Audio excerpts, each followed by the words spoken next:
欢迎电视机前的观众朋友走进天津卫视的大型情感节目《爱情保卫战》，来看看今天我们请到的几位情感导师是谁？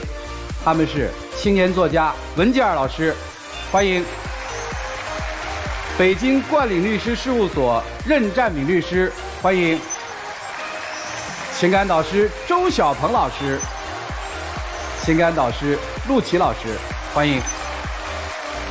来了解一下这对嘉宾的基本情况，各位请看。我们两个是二婚，能走到一起也挺不容易的。结婚前他对我特别的好，可婚后他的本性就暴露出来了。他做什么事都不考虑我的感受。嫁给他这么多年，我觉得一直融入不了他的家。我现在真的有点后悔嫁给他了。他的脾气太不好了，这么多年我也容忍了他许多，可他根本看不到我为这个家所做的一切。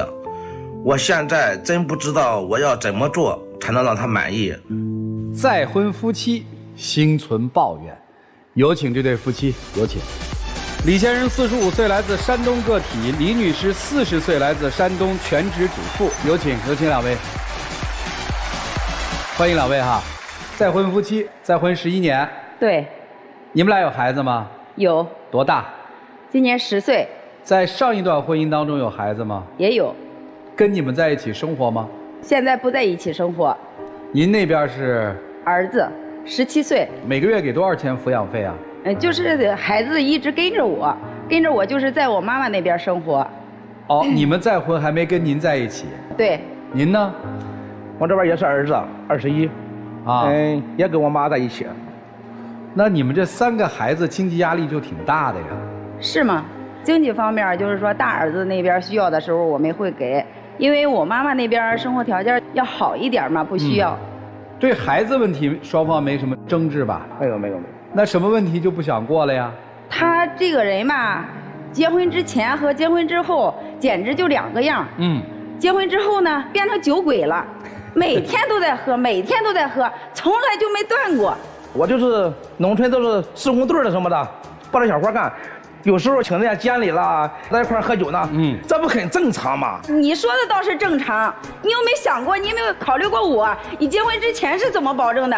那之前不是说不喝酒吗？不，我考虑你什么啊？我天天为了挣钱，为了咱这个家。你说的倒是好听，那就是为你喝酒找借口而已。你这天天胡搅蛮缠，我就说你就说不吵，喝酒误过事儿吗？误过。我怀孕8个多月的时候，他喝酒喝到凌晨，那当时下雨下得可大了，他半夜凌晨多也不给我打电话，我给他打了10几个电话，连接都不接。到最后就关机了，给我婆婆那边打电话，我婆婆也不接。后来我就趟着水，没过膝盖的水，我还当时挺着大肚子，我去我婆婆那边找他，他倒好，在那边呼呼大睡，就不想着我趟水过去，我会不会滑倒，我会不会摔倒。你知不知道主持人他天天胡搅蛮缠，每次我出去以后呢，打电话一直打，我接通了以后一直骂。就上次嘛，他说的这事儿，饭局比较重要一点，我就把那个手机静音了。喝完酒以后1点多了，我也害怕她怀着孕给我大吵大闹，所以说我就去我妈那家了。你是要躲是吧？对。你是害怕他酒喝多出事儿是吧？对。行，还有吗？还有就是他在那个 KTV 里，我给他打电话也是这样不接，我给他朋友打的电话，他朋友当时接通电话，他还不知道是我，就说你是谁呀？我在和美女唱歌呢，就这样跟我说。当时我生气，我就去找他，我推门进去以后，3个男人5个美女就在那里唱歌。不是，你也不能说不分青红皂白，进门以后又打又骂又摔又砸，是不是啊？我感觉我够好的了，如果我不好的话，换成另外一个女的就得掀桌子。你问什么情况了吗？主持人，我跟你说啊，不是什么情况不重要，这件事最后怎么结束的呀？他抱着孩子回娘家了，这不是要给我离婚吗？后来为什么没有离呢？我求他，我说他，亲戚朋友都劝他。好，还有别的吗？喝酒？还有喝得烂醉如泥，让2个朋友架着回家。然后他朋友走后，我就说了几句，我说你丢不丢人？那么大人了，都40多了，还在外面这样喝酒，让村里人看见多笑话啊！他那个扭头就走，摔门就走，干嘛去了？跟火车赛跑去了。我们家房后就是火车，然后当时我担心他的安危，我就跟着他后边，他倒好跟火车去赛跑了。不是我为什么出去啊？我每回喝酒回来，他都给我闹。我朋友走了以后，就是我出去找个清静的地方，我想，我知道他又吵又闹。不是，那你跟火车跑谁赢了？不是那回事儿，就是我心中有压力嘛。你看看，3个孩子都比较大了，我走着走着看那火车来了，我就是想释放心中压力，我就说啊，火车我来了，我就这样跑起来了。你看他就说我跟火车赛跑，这不是胡闹吗？你那时候你跟火车赛跑的时候，你不考虑过我的感受？好，看来这11年的日子过得都比较激烈和极端啊。不是，我跟你说，主持人，因为这个事儿我们闹了好久。他每次喝完酒之后跟我说啊，媳妇儿我错了，就是然后给我写保证书。还有保证书啊？是啊，我今天都带来了。有律师在，要出示证据啊。不是你把这个拿到上门干什么？你说，你不嫌丢人呀你？哎呦，这太逗了。读2封好不好？一个是2020年11月7号写的，一个是2021年元月5号写的。我去 KTV， 我错了。我在此向俺老婆保证如下：一，没有老婆大人发话，不准6点以后回家；二，不准在外喝酒；三，如有饭局，必有老婆陪伴，或给予请假条批准；四，我一定好好爱老婆一人，照顾好一家老小；五，所有钱不准留1分，全部上交给老婆大人；六，一定疼老婆。以上保证不再出现，如出现自己走（括弧净身出户）。写的哈。你自己想想，你这些年你都做了什么事儿？他不是。好，还有一份公证书呢，我也不知道这有没有法律效益啊。公证书是这么说的：本人以后不再喝酒，如在外喝酒1次，自己主动和老婆离婚，望领导给予公证。这有法律效应吗？这个？首先是这样的，不管是刚才的自己写的，还是这个公证书，那么从法律上来讲都叫书证。哦。那么这里面呢，可以证明了基本事实，你确实经常喝酒，而且去过 KTV， 这个事实基本是确定的啊。但是呢，是这样的，这个结婚和离婚呢都是自由的啊，不能说我这保证离婚就一定要离婚。啊，听明白了。主持人主要是我不写这些东西，你知不知道你当天我多难受？你意思是我逼你的？就是逼我的。逼你写的吗？好，你就是逼我的。你可以不写呀。我不写，晚上我能睡觉吗？你可以不在外边喝酒呀，你不在外边喝酒，你不就不写这些东西了吗？你为什么不自己改变呢？不喝酒还能挣钱吗？啊，你有钱花吗？孩子有钱上学吗？那你说这话，人不喝酒的就不挣钱了吗？是，酒这事儿咱们过去了，好不好？还有其他的事儿吗？有，他是本来就是干那个工程的嘛，就是去年的时候。在工地找了个女的做饭，我每次去的时候，所有的工人都在外边吃饭，唯独2个人就在屋里坐那吃饭，有说有笑的，每次都是。我问一句话，这个工人师傅吃的是盒饭，他吃的是那个女的做的饭？不，都是吃的大锅菜。找了个厨师给工人们做饭的。对，每次我去的时候，人家他2个就在屋里吃饭。我跟你说。这个事儿我说不行，行不行啊？我说主持人，我跟你说啊，您说，就是我工地上工人比较多嘛，20几个人，外边都是男工人吃饭，一个女的做饭的，到我办公室去吃个饭，怎么了？那你是女的吗？外边的全是男的工人，然后你是女的呀，他要跟你在一起吃饭。好，这你就是胡搅蛮缠，我跟你说，我胡搅蛮缠。我每次去的时候，2个人就在那坐着，有说有笑的在那吃饭。到4、5次的时候，那个女的就来往那个她的碗里夹肉，你说我气不气？我上去就把那个女的揪着头发按到地上了。可她呢？你问她是怎么做的？不是你啊，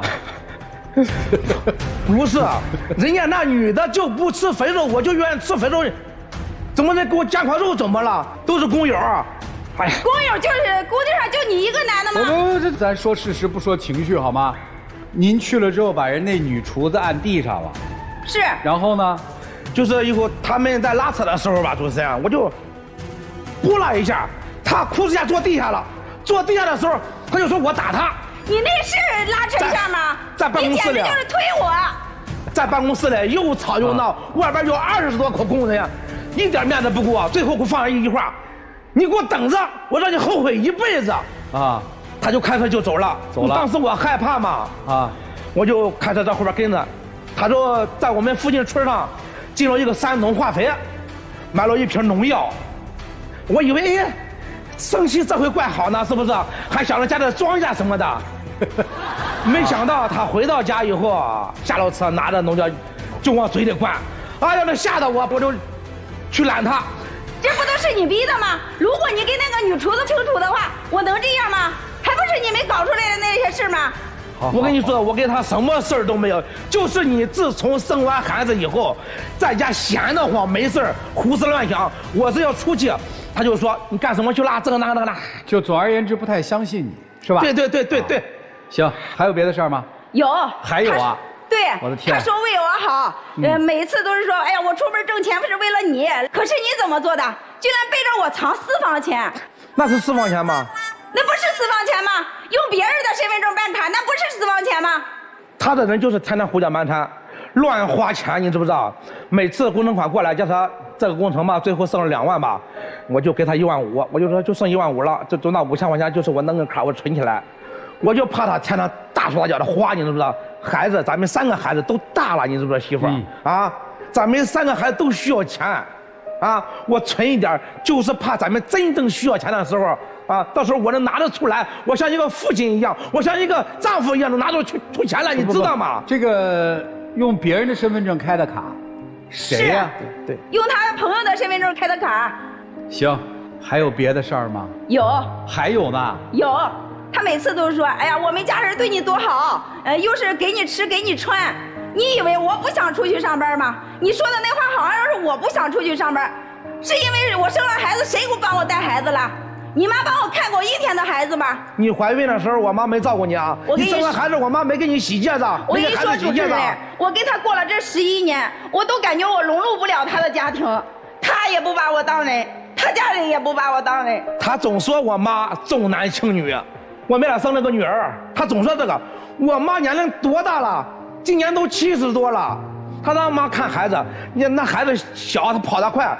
我妈刚进胡同，我女儿又跑这边来了，他根本撵不上，他怎么跟看孩子法？那是撵不上吗？当时我说什么，你帮我看一段时间孩子，我出去上班，结果给我看了5天孩子，3天就把孩子那脸上摔得掉皮了。到了第5天的时候，他说我什么？你上什么班上班？你上班挣的那点钱都不够给孩子看病的，就这样说我。我说的没错啊。我不是想帮你减轻压力吗？好，别喊。还有一次。还有呢？对，还有一次。我老公他外婆过周年，本来他那时候在外地想着让儿子帮他去，结果大儿子有事也没有去。回来之后他就打大儿子，我婆婆从中拦着，就那嘴里就说有后妈就有后爸，那意思就是说给我听的，那不就是败坏我吗？说我吗？那是我妈说我呢，你都把这事儿也扯出来了，你说？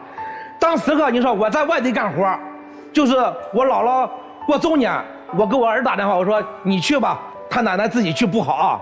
我儿子呢，当时也忘了，就出去玩了，我就回来打我儿子。打我儿子的时候呢，我妈就护着。我妈就说了。那你妈说的那话不是说给我听的吗？有后妈就有后爸，这是什么意思？那意思就是我教唆你打自己的儿子呗。说者无心，听者有意，你这人就是在那胡搅蛮缠、抠字眼点点，我跟你说吧。哎呀，败坏的我少呀！每次我从邻居嘴里都能听见你妈在说我，嫌弃我，看不上我。好，你不傻，你不傻。听懂了。我跟你说实话，主持人，这11年我过的是昏暗的日子。哎呀，我每天都害怕天黑，一回到家，做饭了吗？没做。那你说这话是什么意思？没做。你在外边潇洒，你在外边你那娶什么媳妇啊？你要什么孩子啊？你可以选择不结婚，你自己单过多好。你看，我一说这话就是这样。我回家我想吃个热乎饭，你给我做了吗？每回都是，先把中午的碗给我刷了啊。你在做饭，你说我累了1天了，我再给你回家再刷碗，你说我喜欢回家？那不是偶尔吗？1年365天，偶尔300天，始终在偶尔。没人帮我带孩子，我再带孩子。是，孩子马上比你都高了。还有啥？那你为啥藏私房钱啊？那不是私房钱，我这个心里没有2心，他大手大脚的花，我再把钱全部给他，儿子、女儿。他老人，他所谓大手大脚是什么意思？你问他，你叫他自己说。我没有大手大脚啊，我就是平常买点衣服，买点化妆品啊，家汉穿衣吃饭这些你都满足不了我，你娶什么媳妇你？你说，往下说啊，继续说。不是他一年大概挣多少？咱家里花多少？结余多少？他给我的钱也大概就10几万吧，一年。没有结余？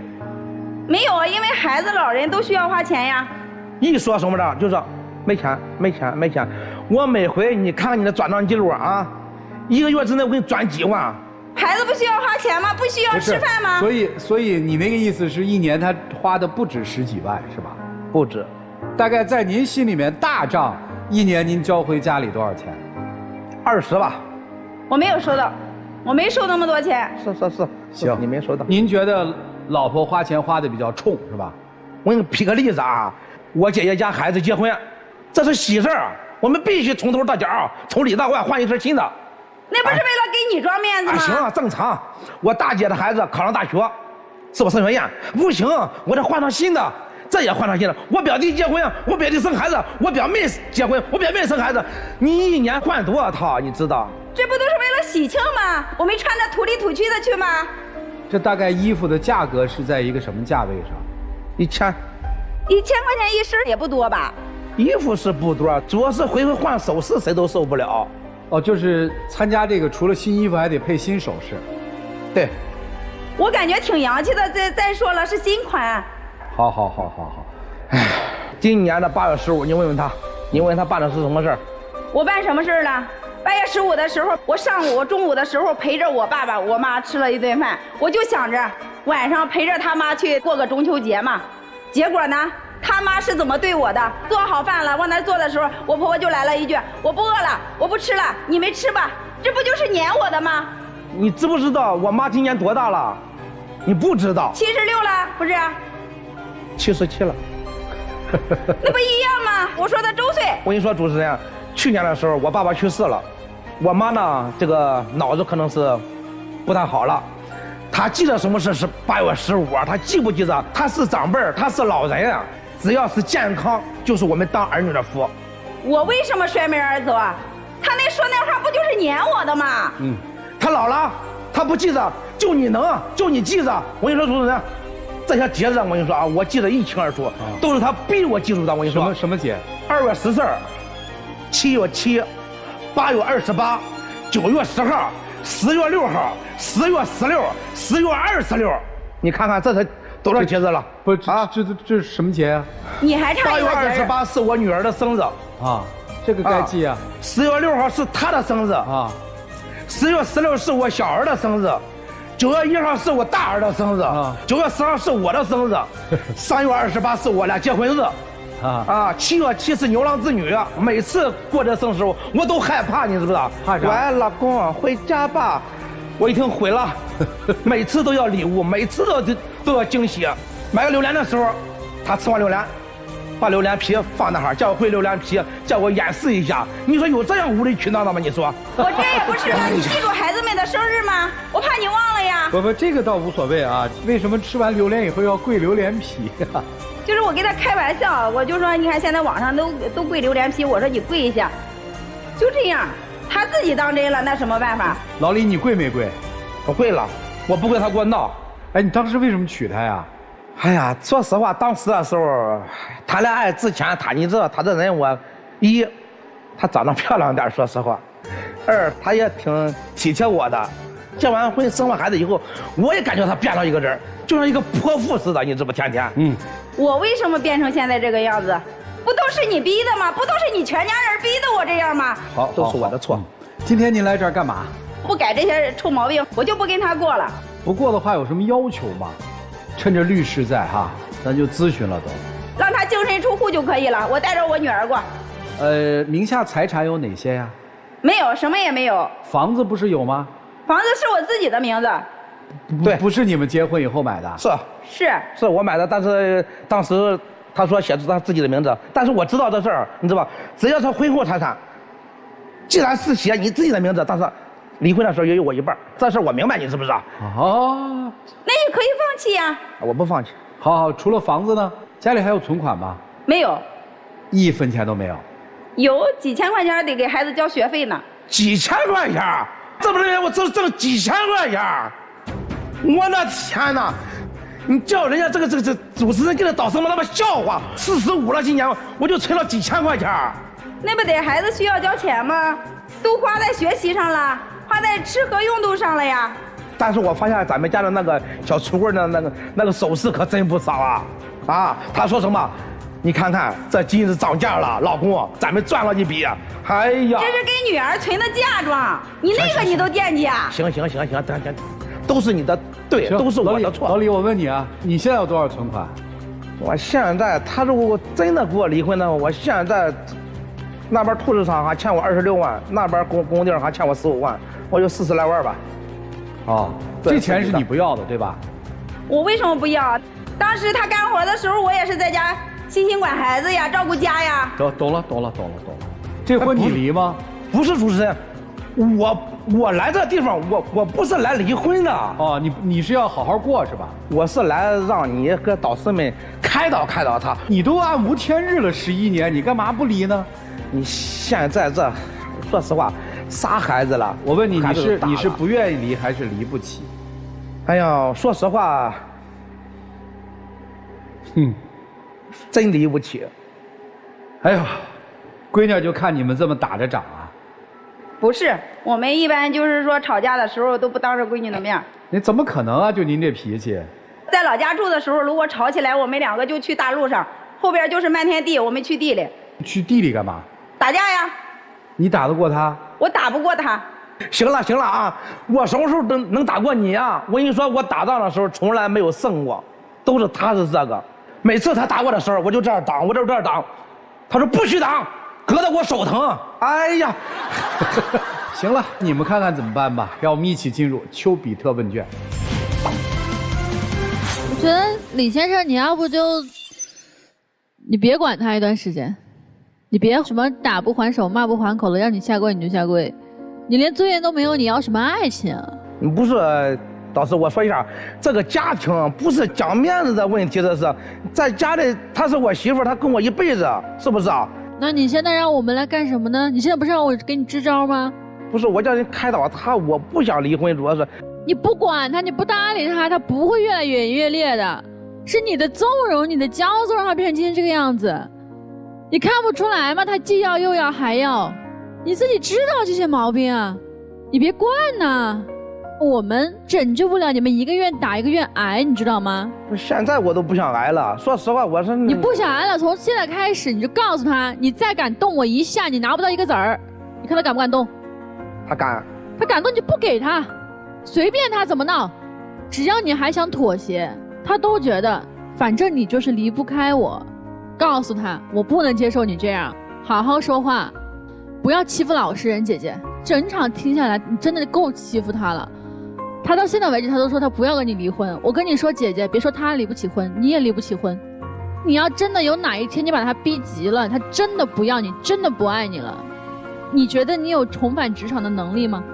以后如果你的儿子娶了一个像你这样的夫人，你会心疼不？你会受得了不？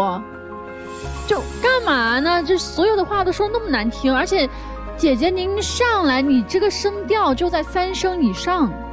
这平声你就没下来过，就你这么高频率的输出，你累不？我平常就喜欢大嗓门。是你喜欢大嗓门，可人家不喜欢听啊。我们没有一个人喜欢听的大嗓门，除了你的老公，他可能也不喜欢，他只是不敢。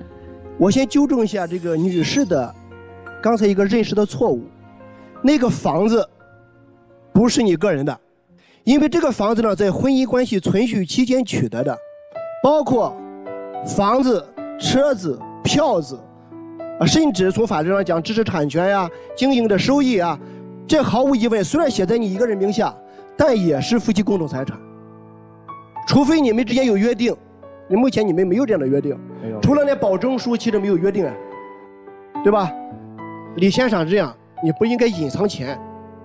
那么从法律上来讲的话，你离婚时，如果你隐藏了5万块钱，那么你这5万块钱是离婚时是可以不分或者少分的。这离婚时，那么离婚后，女方发现你有隐藏钱，还可以再次起诉再次分割这笔钱的，对吧？所以说你发现没有，女方呢相对来说呢也比较敏感。比如说你工地上出现的女厨师，李女士呢可能就想的比较多。那越是这样，你越不能去隐藏钱啊，你越应该现在公开，这样你们之间就有一个相互的理解扶持。幸福的婚姻一定是相互之间的扶持和帮助以及谅解。其实李先生，我觉得你挺幸福的。为什么？我幸福啊？对，你发现没有，女方其实还一直牵挂你，被人牵挂是一种幸福。你们虽然是半路夫妻，半路夫妻不仅是各条心，半路夫妻往往是老来伴。虽然你们这个夫妻吵架，但是夫妻之间没有隔夜的仇。对。第二个女士，我觉得其实你更需要改变，你首先要好好说话，尤其是你的语气和情绪，你换了谁，我觉得可能都受不了。好，谢谢任律师啊！想了解任律师的观众朋友，你们可以去加北京冠理律师事务所的微信公众号，你有法律方面的一些问题，就可以在那个上面进行一些咨询了。接下来我们请小鹏老师说两句。我真不知道我们要说什么，人家两个人过得挺舒服的，一个愿意打，一个愿意挨。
应该相濡以沫了。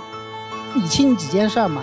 首先，第一个，一年交10几20万，交了至少10年吧。他做过工程的，在村里面1年20万，你能花光剩几千块钱，你手上至少50、60万，不用争，这个钱你放着啊。真的，人家打离婚官司，你以为人家查不出来呢？你要的根本从来都不是离婚，你要的是更多的钱拿回家。更多的时候人回家，你好好的让我管着你，无非就这点事儿吗？你有这样的需求，你好好说这样的需求吗？再说了，你说二婚有二心，你自己的二心比他多，进了你这儿1分钱都拿不出去啊。好，这是你的事。至于你 KTV 喝着酒，有漂亮小姐姐陪着你，你说哎呀我钱全部交回去来了，可能吗？他手上也有钱一样的，你们俩，我就问你们，幸福吗？11年了，不幸福。你回头看看，你自己变成这个样子，撒泼撒到最后，你的生活过好了吗？两个人之间完全没有信任，你骗我，我骗你，整整11年是相互欺骗的11年，而且是彼此知道你在骗我的11年，你们在过个什么呀？所以今天不要觉得，哎呀，我管住你怎么样？你把一个人管住了，但是你没有付出感情的时候，他也不会付出感情的。对于你来说也是一样，你们中间隔着如山如岳，一座大山隔在你们两个人的中间。谢谢陆琪老师。有很多观众朋友想找陆琪老师啊，关注陆琪老师的微信公众号，我们的老粉丝群呢，陆琪老师还有课程送啊。剩下的时间留给你们自己，让我们一起进入真情流露。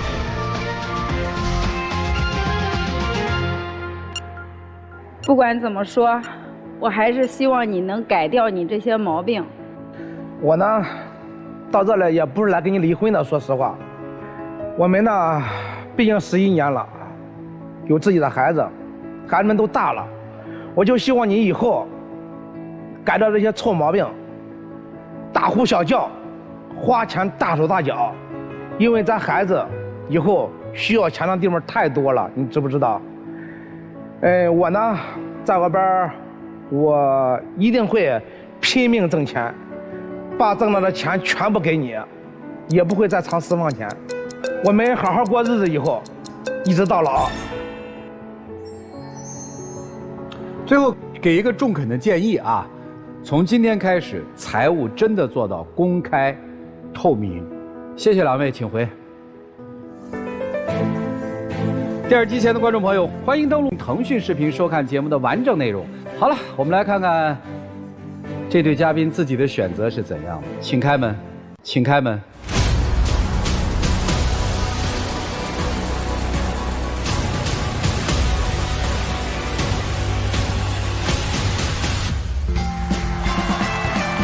最后还有一个问题，就是说家里就剩几千块钱是个气话吧？应该不止几千块钱哈。是。你下次换个话跟他说，你说老李别喝酒了，哪天你突然喝死了，我带着这么多的钱仨娃，我再改嫁你这事儿，你看他还敢不敢喝？老李想过这事儿吗？没想过。要想，少喝点。行了，一起见证属于他们的浪漫时刻，各位请见证。老公，我希望你就是以后少喝酒，行，对自己的身体好。抱抱抱抱抱抱。行，我以后少喝点儿。行了，为了3个孩子好好过日子吧。谢谢两位，请回，请回来。谢谢4位导师，感谢主持人。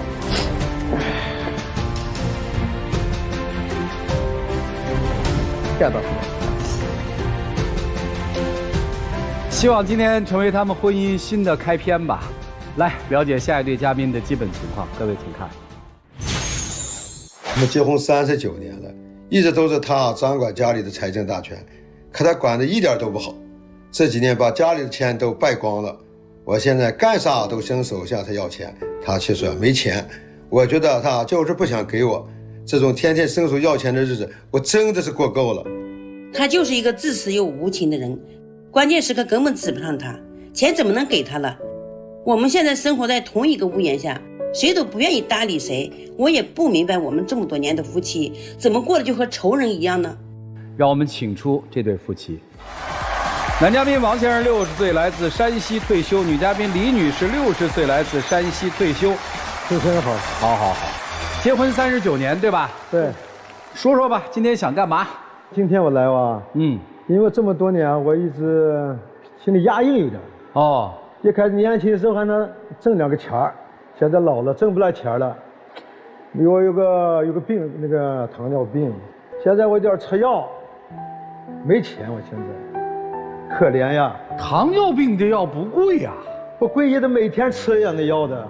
不是，他这个身体吧，他也有10多年了，他自己矫情，根本就没有说是自己自食其力过。啥叫没有自食其力过？对，他这么多年他就没有挣过钱。谁说的？我年轻时候也挣钱了呀，现在身体不好了，挣不来钱了嘛，对不对？年龄都一样大，你不挣钱，你以为我挣多少呀？你说你让我养活着你？啊，这怎么都牵扯到养活了？我的挣的钱啊，都让他拿的。不是，您到底挣过多少钱啊？老说挣钱。结婚、打地摊、开饭店，也挣过钱嘛。那会儿我只留个盐钱，其他的钱我就全交他拿的。现在我没钱了，我问他要钱了，不给。19年拆迁了，给了我120多万，这不是有钱吗？有钱了吧？他留了10万，我留了10万，留了个零花钱啊，100万，卡写的他的名字。那你给我了，那就属于我的。给那是养老钱，那叫养老钱。养老钱什么？对不对？那个时候孩子还小，我那100万我也没有自己花，我全都是给孩子们成家呀、娶媳妇的时候给彩礼什么都花了一部分。那因为都花了。儿子娶媳妇我也知道花多少，对不对？装修价我也知道花多少，剩下的钱了嘛。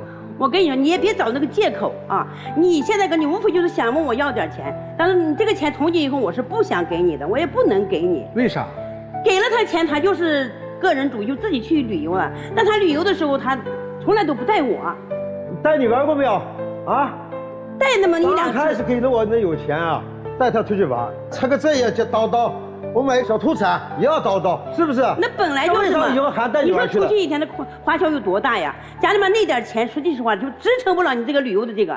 并且他完后不带我的时候，他就带别的女人去玩了。你充嘴胡说了，你这是啊！你充嘴胡说，我就没事儿告诉你啊。有的时候你告诉我说你去哪旅游去了，我说来，你把你旅游的地点发个位置，或者是你觉得有意思，给我谈谈你们几个朋友在一块的照片，他一次都没有答应过我。你觉得有意思啊？怎么没意思呀？我本来玩圈的好心的给你打个电话，别给我打电话啊！你出门也不给我打个招呼啊？去到哪儿了噻？你旅游成了你的正当职业了。有一次我记得就特别清楚，我也挺伤心的。我那天时候出去干活去了，我把我的脚给扭伤了，被别人搀扶回来的。我进门时候他不在，我就给他打电话，3、4个电话他都没接。后来时候拿起电话来就是说咋了？我说我脚扭伤了，要是扭伤呗，扭伤在家歇的呗。我以为他会同情我扭伤不能动，结果到了晚上回来时候没有问我你的脚怎么样。当时时候我也在气头上，我也就等他问我这句话，他没问我。他在他那个隔壁屋里面睡了以后了，早上5点钟起来的时候，我就听到那个卫生间里面洗洗簌簌那个声音，他门哐当一声给出去了。我以为他是在遛弯去了，结果等了1天没回来，这个弯遛得好长呀。到了最后的时候，我那整整走了1个星期，他没有回这个家，儿女不在跟前儿。然后我自己做饭之后，我都是一个腿，我蹦来蹦去，旅游呗。前几天我就跟朋友说好了，就说你二娃给我开车，看他带我们出去逛悠逛悠去。结果晚上他说脚扭了，我跟朋友们都说好的，脚扭了那不是个大事儿，对不对？你的那还不是大事儿哦。我跟你说，脚扭伤了不能动，你就不能跟你的朋友就说，哎呀，我今天不方便出去了。大事儿的啊！我老婆脚扭伤了不能动，我得在家扶持她。听懂了啊。可是你这个吧，就算是脚是小事，脚离心脏特远，他死不了。我告诉你说，有一次长一个甲状瘤，你知道吗？当时时候我呼吸非常困难，大夫建议我做个手术，我就跟他说了，我说我这坏事了，长东西了，我挺害怕的。说句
不起，就现在你在家里挺孤立的是吧？是对了，儿子不理我，姑娘不理我，孙子现在吃不上爷爷的，不想理爷爷都。我现在这个要求，就是每个月给我点钱，对吧？给多少钱？咋就不给1200-800？我问您啊，你媳妇儿对你怎么样？不做饭，不洗衣服，饭我自己做，衣服你自己洗，想穿个白的我都不敢穿。两口子都是互相的嘛，我也给你做过饭嘛，你凭良心说是做过吧？我做好。你知道我不吃辣，给我炒个辣子白。哎，这就给我做饭啊！你不吃辣，怨你不吃啊！我不能说我干一天活回来，我磕成你的那个口味去做。再说了，我做的时候我好歹是一人一碗盛出来了，他一做饭他就是连锅吃。哎，我问点其他的问题啊。你们俩现在生活里什么状态啊？首先我也不怕你们小红，我们整整分居10年了。比如说呢，我今天晚上下班晚了，我回家进门的那一刻，他在沙发上看电视了。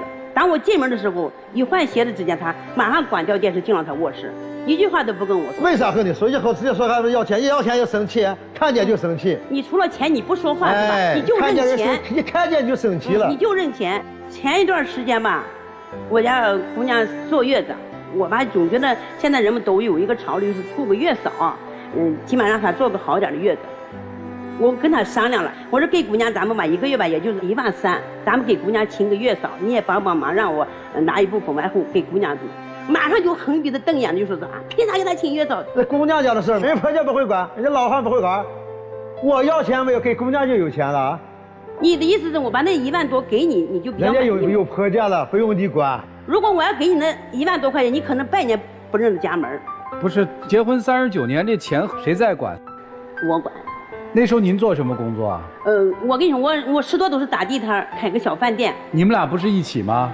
我带动他去干。就是他是给您打工的，是这意思吧？也可能吧。我给他打工了。你给我打工，但你拿的钱都比打工的高得多。我给打工，要的时候有饺子高兴的要个3头午餐，30-50也是我给你。等于你们是夫妻店里面妻子主事儿，对，先生是出力，是吧？可以这么说。这个店多少年不干了？是拆迁了以后就没干过。也就是说，120万实际是把你们那生意全给买了，是这意思吧？对。那在此呢，你生意那么多年，应该没少挣钱，那些钱呢？那个时候孩子们还小，在养活这个家庭。哦，所以说实际上面，您所有挣的钱，要往哪儿去支，都是您来做决定，对吧？对。在您的心里，这就是一个长工，是吧？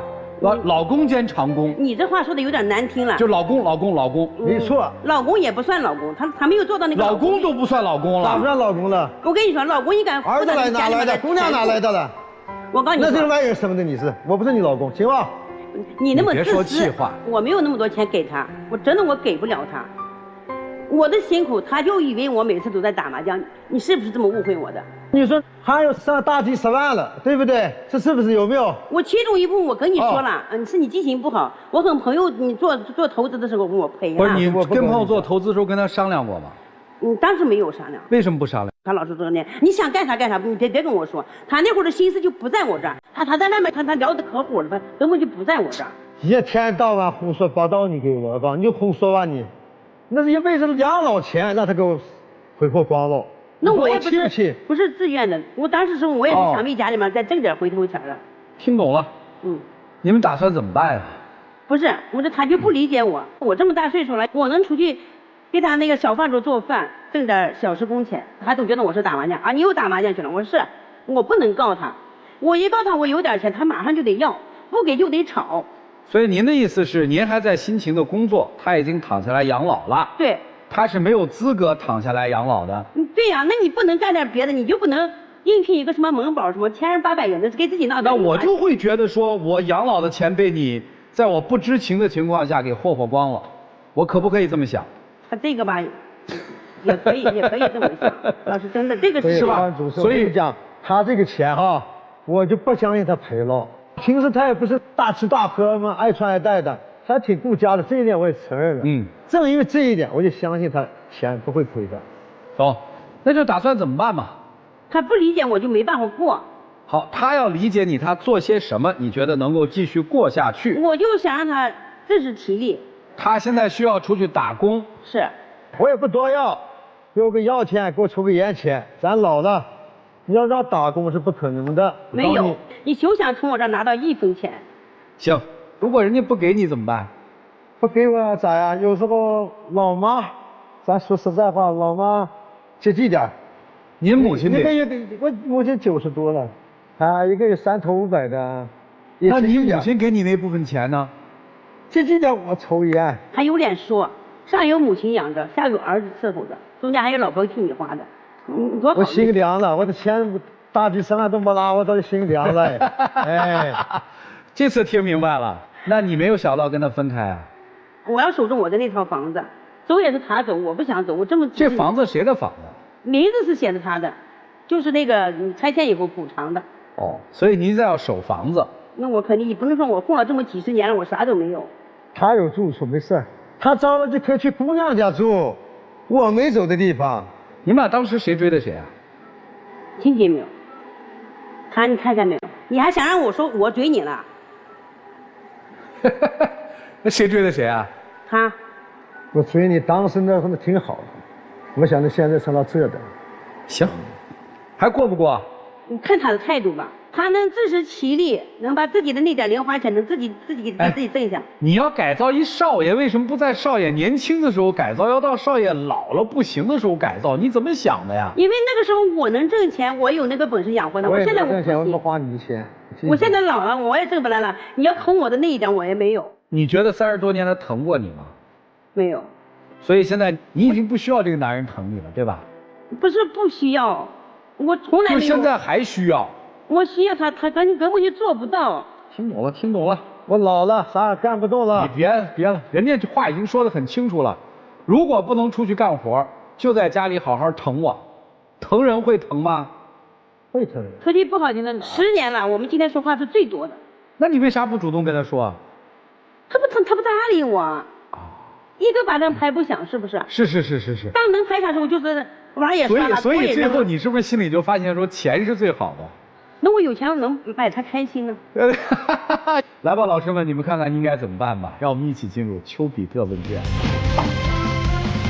其实我觉得2位，我说句可能晚辈不尊重的话，我觉得2个人现在都已经到了一个对彼此不怎么善良的一个状态里。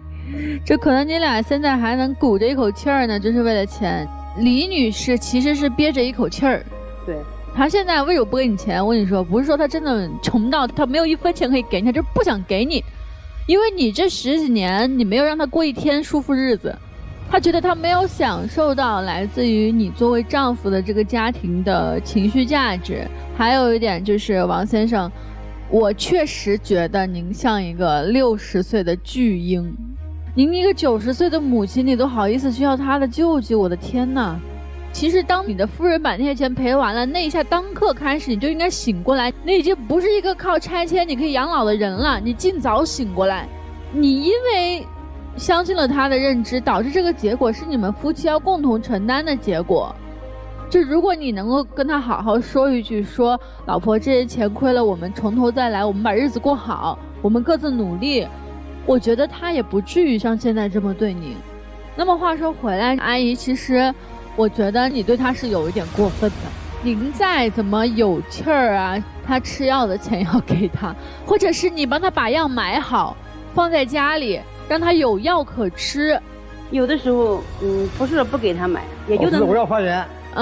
我吃血糖药，你问他我吃的什么药，多少钱一盒，那他知道不知道？那您不能要求你伤害了别人，还要人家无条件的爱你。您不要再计较了，你现在自己既不愿意出去赚钱，你还想要有人救你的命，对吧？我就告诉你，谁给钱谁是大爷，就这么简单。行，大爷回家给我点钱可以吗？你不能这么跟你的金主说话，这样不好。阿姨是这样子，他就是个这样的人啊，我们都看到了60岁的一个巨婴老爷爷，老顽童是，但是其实我觉得您对他心里还有点期待，否则你不会说，我觉得一个房子去留一个人10几年，我觉得这事情是留不住的。对，其实阿姨并没有你想的那么的无情冷酷，只是你们2个长了一张嘴，谁都不会说话，就这么简单。换句话说讲，现在要离婚，你们俩谁也离不起。叔叔，你再去找一个老伴儿能够比这个好的，别做这种投机主义，别这么想。现在想的是赶紧怎么修复你的家庭关系，你不就是要点药钱要点烟钱吗？你这么横干什么呢？你不要这么横，他很简单，你去哄哄他，好跟他说话，你在乎他就好了。你们各自给一个台阶下，好吗？生活了30多年，但是呢，其中有10年呢，处于冷战。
知道为啥我心里特别寒得慌？39年的婚姻怎么能过到如此的，让人都觉得这个家没有人情味儿了？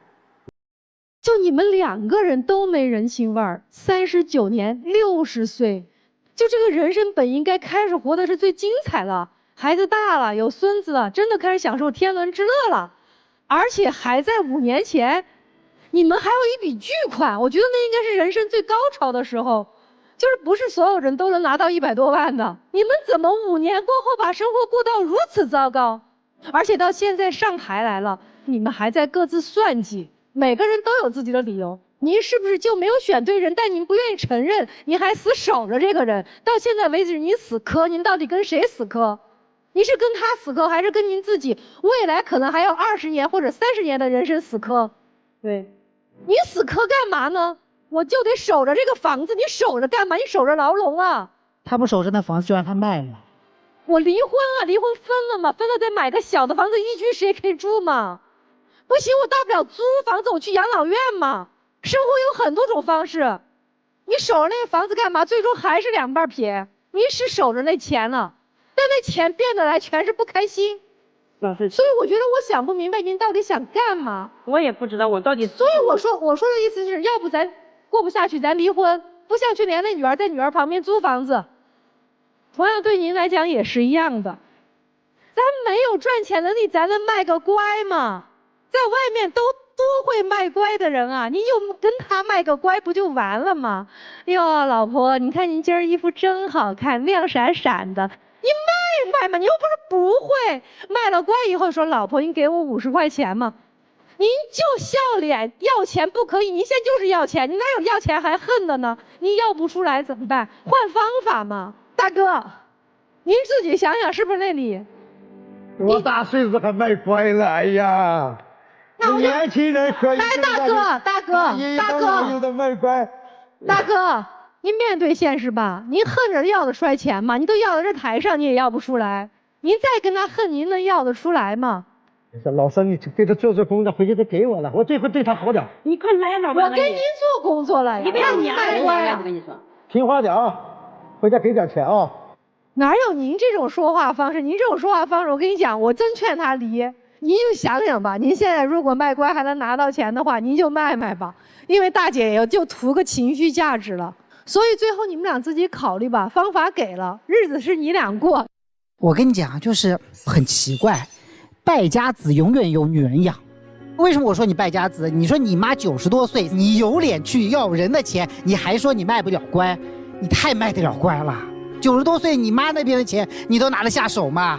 她的本质我一眼就能看明白嘛，钱到她手上都挥霍完了嘛，现在要分房子，又要房子又要钱，然后让你去跟女儿那边住，你那个拆迁款儿女那边已经分掉了。我说我知道。这我猜都猜出来了，你那钱肯定是儿女那边分掉了，但是房子他的名字，对不对？如果你早走了，那房子他就挥霍掉了；如果他早走了，那房子就留给你的孩子了。所以你守着房子嘛，守就是为孩子守的嘛。对，你这个手上有5000，你花5000；有8000，你花8000，这个钱肯定不能给你，只能保障基本的这个生存，是吧？那很简单嘛，你要每个月吃什么药，买什么烟，儿子负责烟，女儿负责药，就解决了，不用报销，给你买好送到你家去就完了。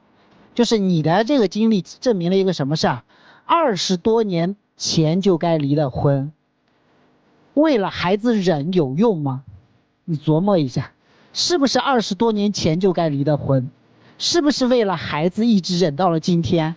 以为自己只要靠忍，老了之后就会好，会好吗？不会。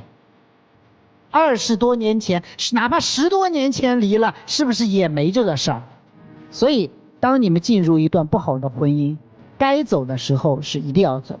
最后一个呢，我觉得你的心态不好。你的心态要调整一下，我建议你啊，多去交一些朋友，让自己的情绪得以舒缓。你心情好了，心态好了，你就不需要他来给你提供支撑了。你子女那边对于你也会放心一点。最后，我还想再说一句，你确定你的孩子需要那套房子吗？你现在守着那个东西，真的是孩子所需要的东西吗？人不要被自己的执念害了一辈子。你年轻的时候20、30岁的时候已经被自己的执念陷在这段婚姻里面陷了那么长时间，未来的20、30年时间要不要继续被执念陷在这套房子里面陷进去？你再想一想。谢谢陆琪老师。电视机前的观众朋友，如果你们需要找陆琪老师指点12，关注陆琪老师的微信公众号。如果你标注的是爱宝的老粉的话，陆琪老师是不是还有课程送？好了，一起进入真情60秒。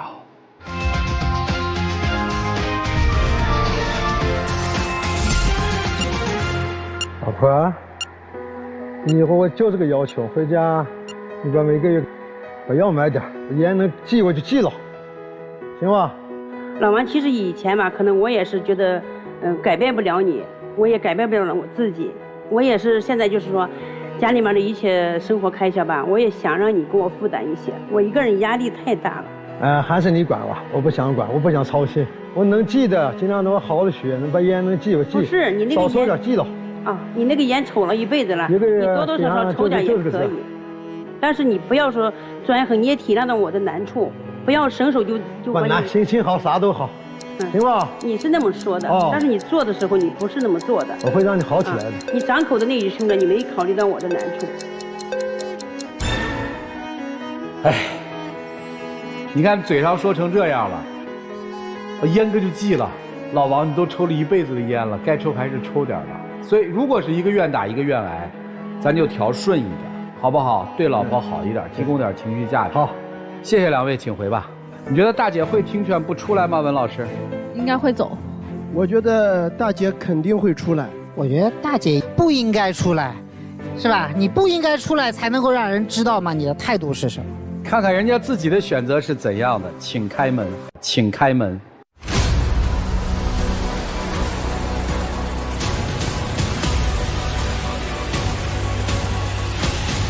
来吧，老李，来吧，老李，老李。行吧，一起见证属于他们的浪漫时刻，各位请见证。我会对你好的。没事，我都让你跑，不跑，不哭了啊！行了，好，我会对你好的，不哭。哎，请亮灯啊！谢谢两位，祝你们幸福。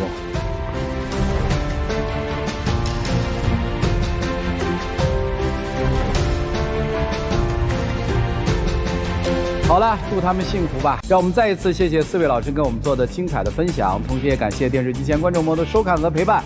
我们下期节目再见，谢谢大家。